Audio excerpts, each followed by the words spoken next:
to my YouTube channel. Kasama ko ang aking doggy, si Mochi. Anong gagawin natin ngayon, Mochikoy? Unboxing time tayo ng ating Boodle Finds sa Shopee! Yay! Behave lang ikaw, ah! Dami to, oh! Yan. So guys, meron tayo dito 5 parcel na dumating. Yung aking mga anik-anik sa kusina. Sabay-sabay silang dumating. Meron pang mga hindi pa dumating. Ayan. So, kasama ko ang aking alagang aso. Nanonood siya sa akin. Yan, unboxing time si Mama ng mga kung ano-ano. Kung magulo, mahulog ka. Sige ko. So guys, ito, gamit ko sa kusina.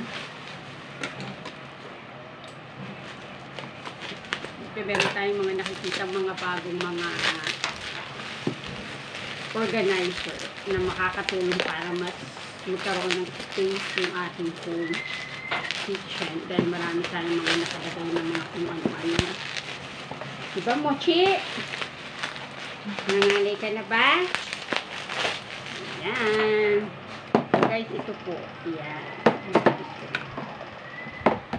Maliit na lagayan lang po. Ayan. Sigos. Ayan.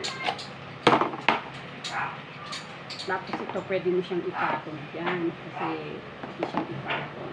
Yan. Ayos lang. Malis na yung ano mo. Doggy. So, dalawa yung binili ko. Ayusin ko to sa kusina. So, ganyan siya. Magkapatong. Yan. Next, ito. So, hindi ko alam kung ano to.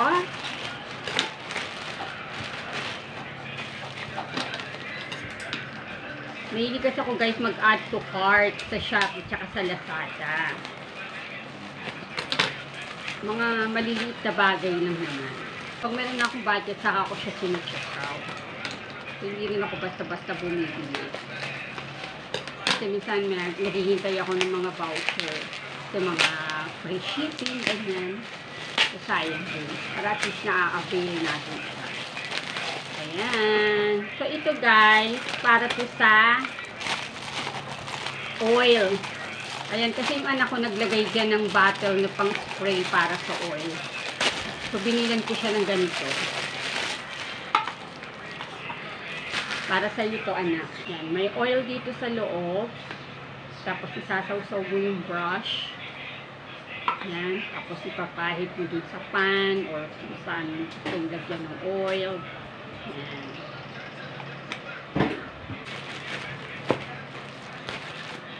Mix natin guys ito.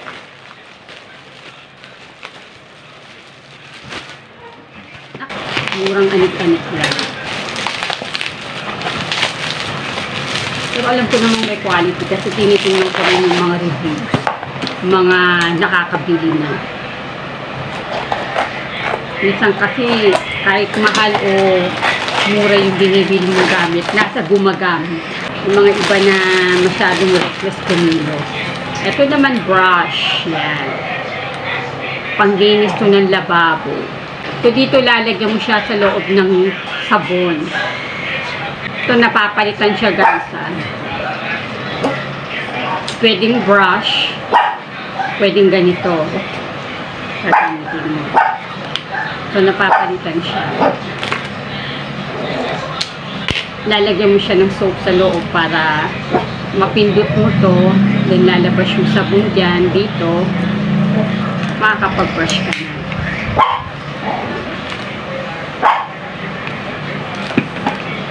Aba, so sunod na parcel na tayo.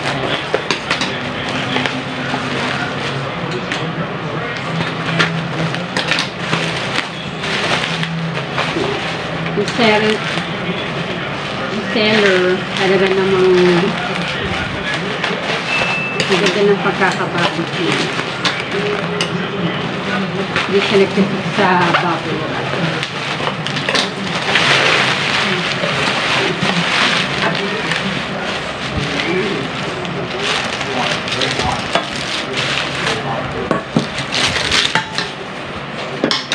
guys, ito,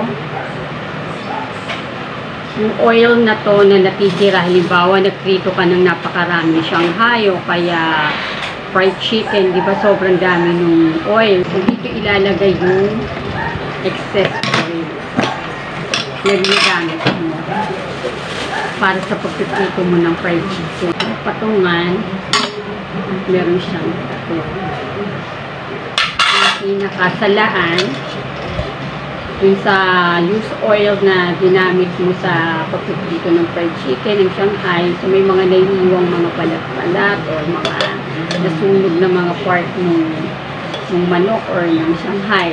So masasala dito yun. Tapos yung pinaka-oil na wala ng mga naiiwang mga balat-balat ng manok o ng fried chicken, dito na siya mapupunta. So mas malinis na siya.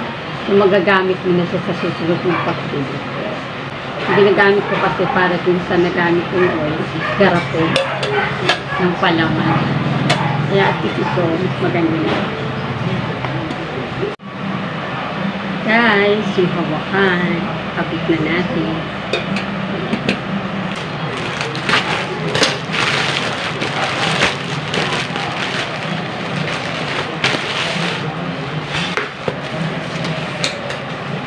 Ayan. Ito siya guys, lagayan to ng butter and ng cheese. Iangat ito. Ganyan siya.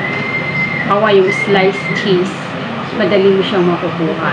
Yung keso na isang buong ganyan, hatiin mo lang sa dalawa, magkakasya na dito. Then yung butter.